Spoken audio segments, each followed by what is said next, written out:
Да ладно, не все так страшно. У 27-го они могут быть не менее цветастыми, но это уже хорошо прожаренные жиропрочки. Тут, кстати, видно, как они по секциям окисляются. Можно вообще сделать их нулевыми и быть в своем праве. Я же опирался на эти крутые референсы с хорошо различимой текстурой. Цвета продолговатых панелей вообще подрезал СУ-33, я думаю, они коррелируются. И в итоге получил вот это. А как получил, естественно, сейчас расскажу. Выпуск получился длинный, так что наливайте свои напитки. Темп Модулс в эфире. Поехали! Выполняйте левую 10-минутную коробочку с рабочими 90-270. Ленточка дюбелечка. Вся покраска таких жиропрочек стоит на двух принципах. Первый обеспечивает эта парочка. Все дело в том, что чиппинг отлично работает с металликами. А чтобы не смывать лишнего чиппинга с предыдущего слоя текстуры, делая следующий, предыдущий я защищаю вот этим лаком. Он меньше всех глушит блеск металлика. Второй принцип. Для ярких синих или фиолетовых оттенков побежалости база это не грунт, а бесцветный металлик. У меня тут целая батарея. Сталь будет много где, ну а хром кое-где. А вместо хрома базой будет этот оттенок. Для синих побежалости эта пара. Нормального горелого оттенка краски у меня нет. Я взял LP, а горелость буду добивать пудрой. Рыжий тоже, кстати, ничего. У меня фиолетовую побежалость обеспечит АК, а если его нет, подойдет слой этого акана поверх алюминия или хрома. Для желтых панелей жиропрочек беру эту троицу. Главная звезда здесь горелый золотистый. Также много будет бёрд-металла и коричнево-вишневого. Если АК под рукой нет, то горело-золотистый покрываем сажей и будет прям вот оно. Сажа будет и у меня тоже, так что я беру ее с этой пудреницы. Пигмент с пудр удобно наносить вот такой вот палочкой-втиражкой с наконечниками, похожими на канцелярский ластик. Они, кстати, сменные. Полоски побежалости от ребер усиления мотогондол я сначала намечу черной пигмой, а зафиналю синий. Если металлик попрочнее, как АК, то чиппинг из-под него удобно вымывать более жесткой кисточкой, как тут. А из-под ганзы или акана вымываю более мягким ворсом. Жидкие маски тут, пожалуй, очень нужны и удобны, потому что металлик, нанесенный на другой металлик, а не на грунт, легко может слезть с маскировочным скотчем. А пигменты пудры так и еще проще даже под слоем лака. У Зипа есть вот такие маркеры, из которых можно вылить нужное количество масок. Смываются они водой, так что ничего не повреждают. Направляющий для полосок побежалости удобнее сделать из синего скотча, он самый слабый и с ним меньше всего рисков. А красный скотч, наоборот, самый лютый, держится невероятно прочно. Я как замаскировал им жиропрочки в самом начале покраски, так даже под струей воды нигде никакой уголок не отошел и поддувов не было. А, скотч Мистер Хобби. Ну и понеслась, догрунтовую, естественно, в черный глянец.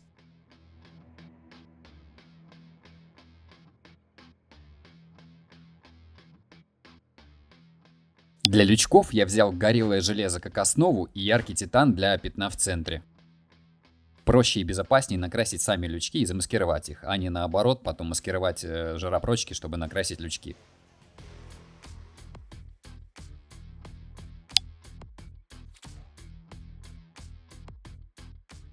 На капотах есть что-то типа швов. В ГВХ на пластике обозначили 4, а я в процессе работы найду еще 10 и на монтаже еще 4. Давайте по приколу будем считать. Ну и под основу для новых швов я взял такой голубоватый металлик. Продольные швы поверх бесцветной основы задул ярко-синим. Теперь замаскировываю швы и догрунтовываю поддувы. На этом подготовительный этап сверху можно считать законченным. Теперь про аэрографы. Лучше, конечно, когда их больше одного. У меня для мелкозернистых металликов и в основном для лака аэр с соплом 0,15. Он с таким соплом не все металлики кушает хорошо. Поэтому для акана, например, лучше 0,2 или 0,3. У меня 0,2.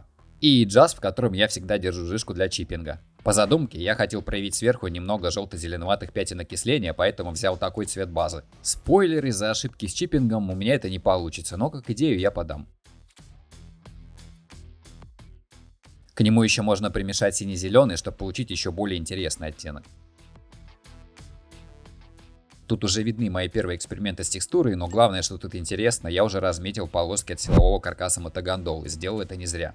Они потом будут проглядывать через все слои металлика и помогут повторно наложить полоски скотча. Теперь беремся за синие побежалости. Роскошный референс на цвета и текстуру насыщенно синих панелей. А этот, конечно, уже шикального качества, но все равно поможет с бледно-голубой панелью. Для панелей с синими побежалостями наношу полупрозрачный слой бледно-голубоватого металлика, а потом жижку для чиппинга. Для золотисто-голубой сначала жижку для чиппинга, а потом алюминий. В принципе, алюминий можно было и внизу брать. А сверху синий металлик голубым полупрозрачным слоем, не насыщая его до максимума. После смываю жижку для чиппинга. Она тут видна, как будто пыль на бликах панелей. И тут я получаю алюминиево-голубую текстуру, а здесь я получаю золотисто-голубую текстуру. Причем голубовато-золотистая текстура практически готова. Далее покрываю лаком для защиты. А потом опять наношу жижку для чиппинга. И левый донасыщаю полупрозрачным слоем синего. Алюминий становится голубоватым, а голубой синим. То, что мне нужно. А для хаоса делаю еще больше насыщенных синих пятен, которые усиливаю горелой синей пудрой, так как этот LP все же не совсем горелый оттенок. И текстура сделана аэром, при этом все еще хорошо читается. А в конце сверху можно дунуть полупрозрачного слоя хрома, усиливая эффект металла. Вот и почти весь алгоритм для синих панелей. Еще раз. Бесцветная подложка, на нее жижка для чиппинга, полупрозрачный слой синего. Смываем чиппинг, потом слой лака, потом опять чиппинг и еще раз слой синего, которым регулирую насыщенность и делаю пятна. Смываю чиппинг и добиваю пудрой, добавляя пятен горелости. Где надо менее насыщенные побежалости синего цвета, использую меньше пудры, либо меньше LP, либо сверху на лак и чиппинг наношу полупрозрачный слой алюминия хрома. Что касается голубовато-золотистых побежалостей. На золотистую в моем случае подложку наношу чиппинг, потом сверху слой алюминия и один полупрозрачный слой синего. Потом смываю чиппинг, не использую пудру, сразу закрываю лаком. Все. Почти весь алгоритм, потому что, как всегда, есть нюанс. Если просто равномерно смывать жижку для чиппинга на верхних секциях панелей, как на нижних, то можно напороться в итоге на такой результат с почти скучной однородной текстурой. Повторюсь, продолговатые нижние панели вышли сразу, а верхние мне тут не нравятся, пришлось исправлять. А чтобы это исправить, алюминиевую подложку для синих побежалостей я делал максимально рваной, неоднородной и неравномерной. И менее равномерно насыщала ее полупрозрачным слоем синего металлика, добавляя неоднородной текстуры и насыщенности еще и горелыми пудрами.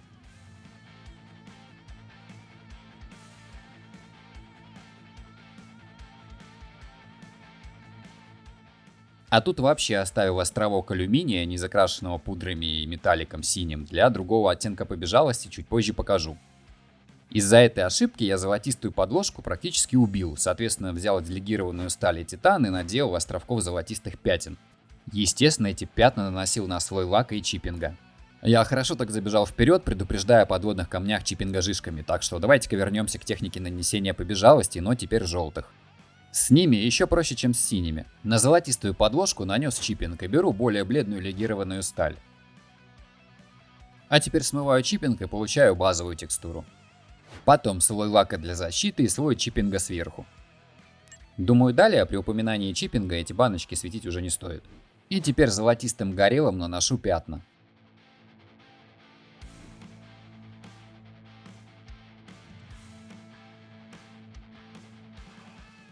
Смываю чиппинг, и текстура становится еще круче.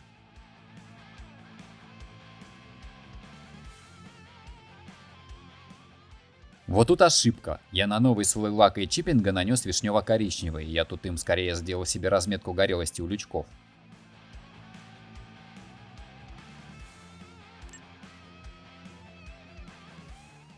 Ну а пока опять слой лака, опять слой чиппинга.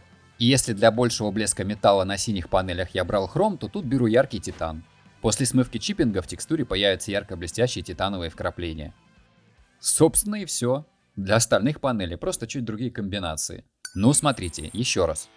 На золотистую подложку чиппинг. Сверху желтый поярче, у меня это легированная сталь. Сверху лак и чиппинг. Потом пятна золотисто-горелого, опять лак и чиппинг и сверху титан. А потом, когда я добавил пару швов, которые ГВХ не разметила сразу, одну панель покрыл сильно прозрачным слоем золотистого. А для металла вокруг панелей я брал меньше золотистого и больше комбинировал легированную сталь и Burnt Metal. Для более горелой золотистой четвертинки панельки я убрал Burnt Metal и комбинировал легированную сталь с золотистым. Теперь, что касается швов и заклепки на этих панелях. Круче всего по ним сработает вишневая или легированная сталь, я выбрал последнюю.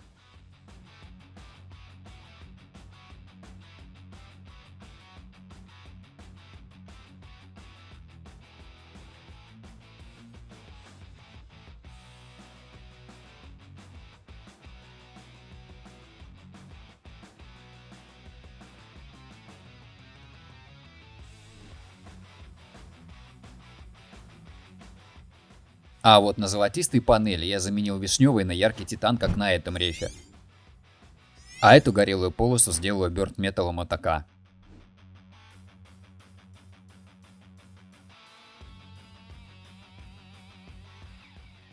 Теперь верхняя часть колец перед соплами, на них я нашел несколько крутых референсов.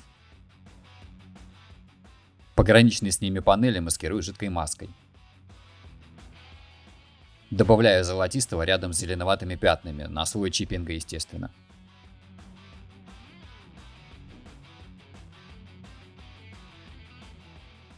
Не наношу только на внутреннюю часть колец, тут будет больше голубого и вишневого.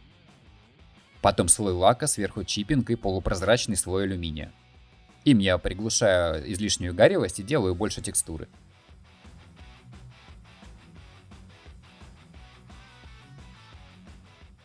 Самое время добавить еще 2 шва с боков колец, которые в ГВХ проигнорировали. И теперь коричнево-вишневый. Можно один слой и без чиппинга. Его я наношу больше по краям колец, а в середине не наношу. И, к сожалению, запорол кадры, где делаю эти голубые пятна. Но вы уже знаете, как их сделать, труда вам это вообще не составит.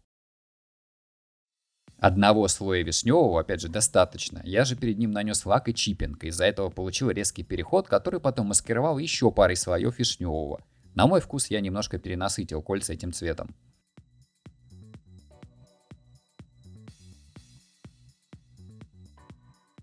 Пришлось потом глушить полупрозрачным слоем хрома.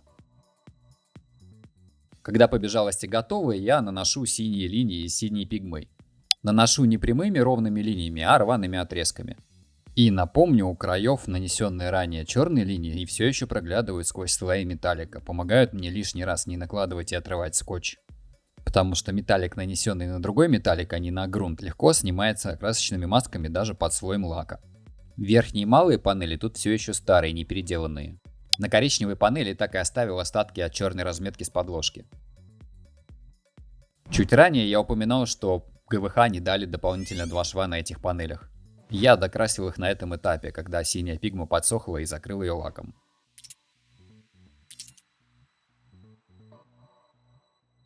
Теперь делаю больше гари и горелых пятен. Тут балом правит Burnt Metal от АК. Прохожу им по стыкам и маскам швов.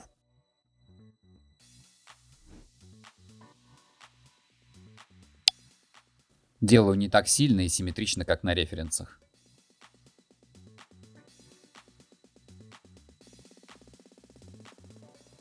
На стыках колец чуть перекрыл вишневый Burnt Metal'ом. А на самих кольцах добавляю полосы яркого титана. Пишите, кстати, в комментариях, что это и как это происходит.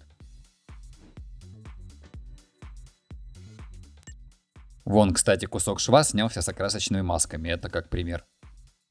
Я решил, что одного Burnt Metal'а мало и будет слишком тускло, так что беру вишневый. И на малых панелях, у швов, стыков и в наиболее бесцветных местах делаю горелые пятна рандомной формы, как на референсе.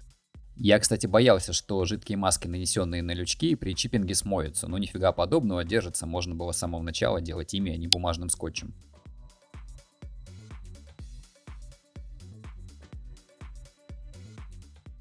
Естественно, эти горелые пятна я делал на слой лака и чиппинга, это прям мантра сегодняшнего выпуска.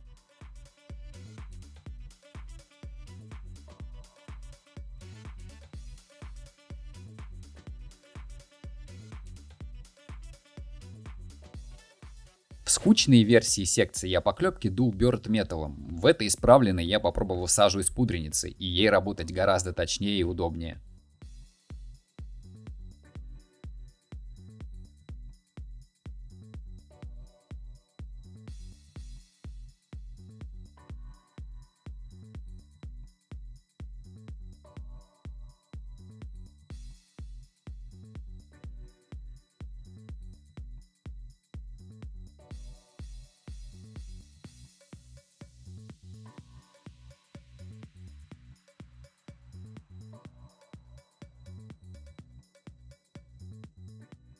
Финальные штришки горелостей.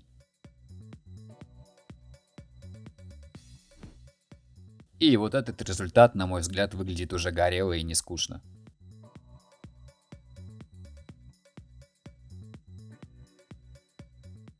Остается дорисовать синие линии на малых панелях. И опять же, рваными линиями. Тетрадный листок мне тут не нужен.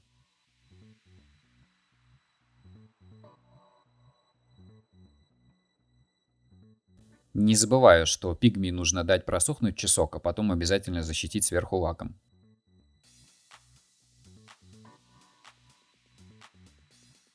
Мелочевку около крашу сталью, причем на этих прямоугольниках тоже есть горелое пятно.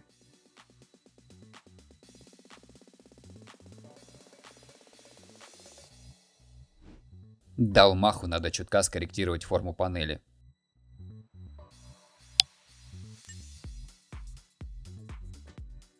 Что ж, зафиналенный с декалями и смывкой верх получился таким. Я результатом вполне доволен, раскладку по краскам дал, порядок и технику показал, а дальше применяйте, улучшайте, результат присылайте к нам в группу, ссылка на экране и в описании. И пишите свое мнение в комментариях. А пока переходим к нижним капотам. В Москве на ВДНХ стоит крутая сушка. Пока что в состоянии близком к строевому, разве что мелкой технички нет, так что если будет возможность, я рекомендую к осмотру. Я же подлез к ней с камерой снизу и получил эти референсы. Правда, я еще получил от охранника парка, но оно того стоило. Кстати, у нее еще и сверху, судя по всему, жаропрочки клевые, так что если у кого-то есть их фотки получше, поделитесь, пожалуйста. Эта фотка подсказывает мне, что и в парке Патриот у сушки тоже жаропрочки крутые, может кто-то там Mavic поднимет или уже поднял, не знаю. Итак, к делу. Сразу же размечаю и крашу 4 шва, которые не заметили в ГВХ. А еще 4 не замечаю уже я, но может позднее дорисую. Тут, как и сверху, делаю золотистую базу, но уже не зря я не ошибся, и золотистые вкрапления будут видны. А потом еще 2 золотистых шва на кольцах. Итого 18 вместо 4. И, как и по алгоритму сверху, беру легированную сталь. Чиппинг на базу уже нанесен. Смываю чиппинг с легированной стали.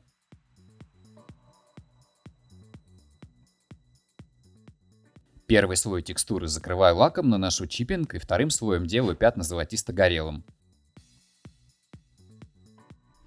На кольцах сверху был основным вишневый, а тут золотистый, поэтому наношу его от души.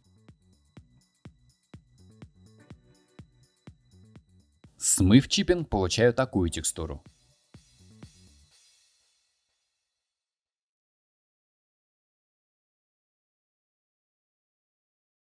Снова лак, чиппинг и теперь подложка для синих пятен.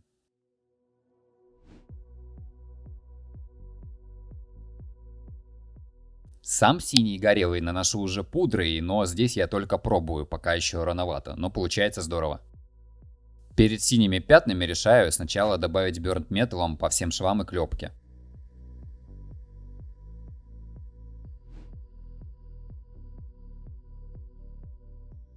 И решаю еще им же добавить тусклых пятен горелости копоти на капотах, но без чиппинга. Если линеру не дать просохнуть, то на глянцевом лаке или металле он ведет себя почти как масло, можно ластиком втиражкой его растушевывать. Чем я и пользуюсь, делая следы от ребер каркаса мотогондол.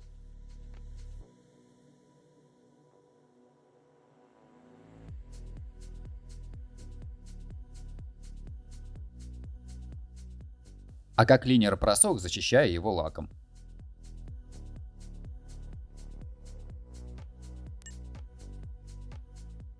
А далее уже тут синие ребра побежалости.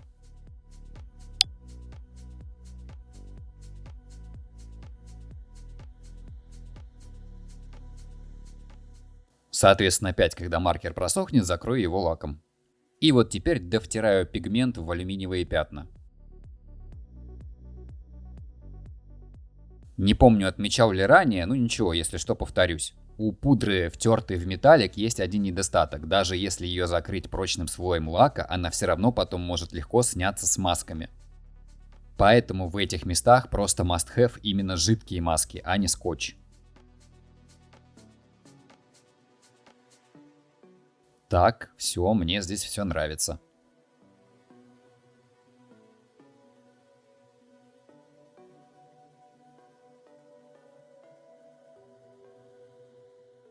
Перехожу к кольцам перед соплами и снизу на них впервые беру фиолетовый и слегонца добавляю пятен, как на фотке.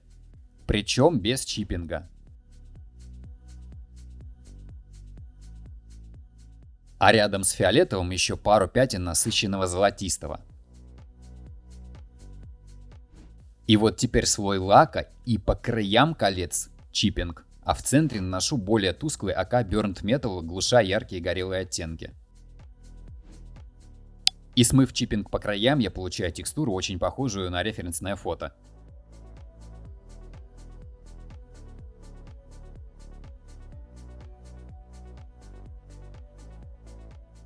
И я тут решил еще добавить легкий налет алюминия, чтобы сделать текстуру гарелости еще агрессивнее. Ну и буду вас душнить, напоминая, что это на слой лака и чиппинга. Следующий шаг: с помощью скотча и Burnt Metal делаю полоски.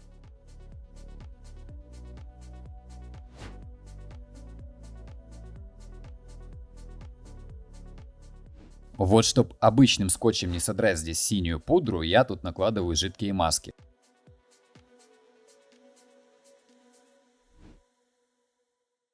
И начну с более фиолетовой панели. Потом чиппинг.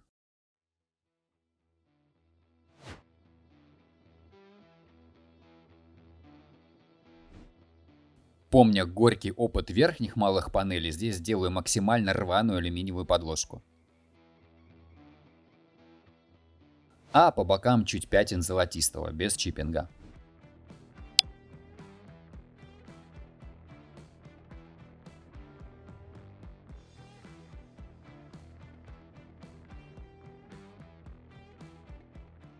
На пятнах алюминия сначала наношу полупрозрачный слой голубого.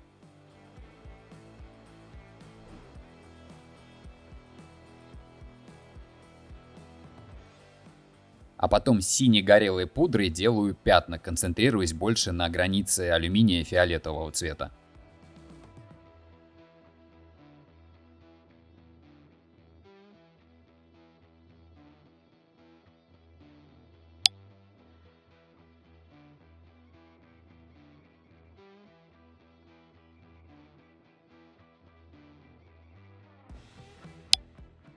Ну а синяя панель самая легкая, я делаю ее так же, как и все синие ранее. Чиппинг, полупрозрачный слой синего, потом лак, потом чиппинг, еще слой синего и добиваю пятнами пудры.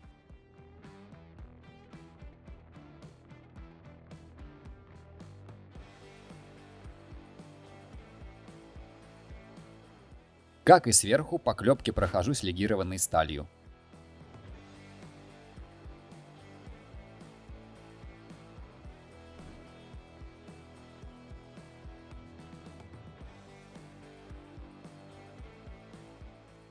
А по швам и вокруг лючков добавляю горелости Burnt Metal АТК.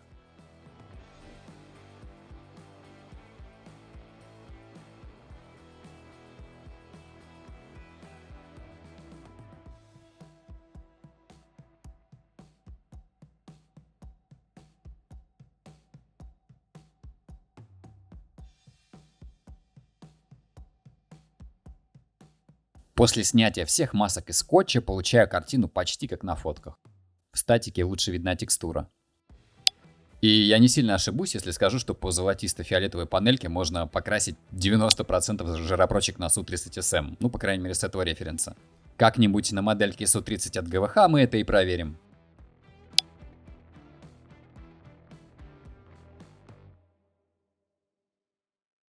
Так, и теперь по-быстрому, что у нас по остальному металлу на самолете. Кромки стабов — это AK Extreme Metal сталь. А жиропрочки я подсмотрел на этой фотографии. А текстура на них вот на этой. По жиропрочкам и решеткам пушки. Базой для всего послужил AK Extreme Metal сталь. И если бы я ее делал чистой, то оставил бы выкрашенный титаном или легированной сталью, как тут. Но, как уже заметили самые внимательные в сериях ранее, я захотел пушку, которая сделала залп. Так что этим металликом я вокруг ствола делаю горелые пятна на первой жиропрочке, а на второй наношу чутка поклепки. И им же обвожу контур обеих. А посмотрев на эти фотки, я решил добавить чутка фиолетовых ноток на одной панели снизу. Панелька, в которой утоплен ствол, будет окрашена спереди этим металликом, а сзади этим. Основание ПВД и корпус самого датчика можно выкрасить золотистым горелым.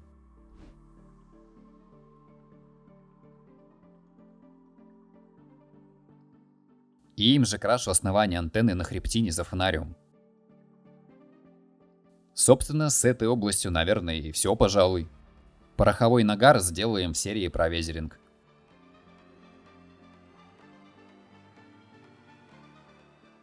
Усиление корпуса ОЛС крашу в АК Extreme Metal в сталь.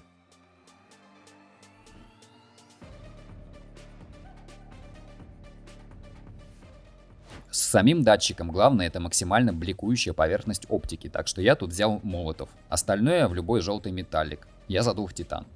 А для создания эффекта пустотелости корпуса все, что за датчиком, я закрасил в матовый черный цвет. Ну и бонусом защитный колпак ОЛС. Внутри шарик из блютака. Все, что шарик не закрыл, крашу фиолетовым АК Extreme Metal, а шарик даст плавные мягкие границы.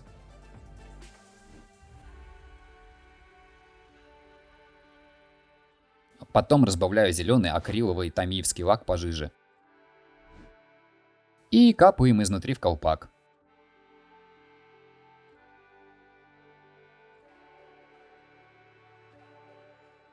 Оставляю его в таком положении примерно на сутки. За это время гравитация делает свое дело, а жидко разбавленный стекший лак создает крутой эффект.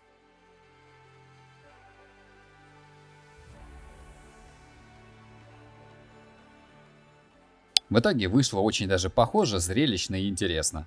В следующих стройках будем вообще всякими интересными пленочками баловаться. По фотке кажется, что колпак фигово состыковался, но это эффект от толщины прозрачного пластика. Фух, осилил, почти полчаса, самый большой выпуск. Рецептов покраски жиропрочек чертова прорва, показанный мной лишь один из. Но мне он по душе, так что в стройках 30-ки и 35-ки в будущем мы его будем развивать. Надо только хорошие горелые синие подобрать, хотя и пудра тоже крута.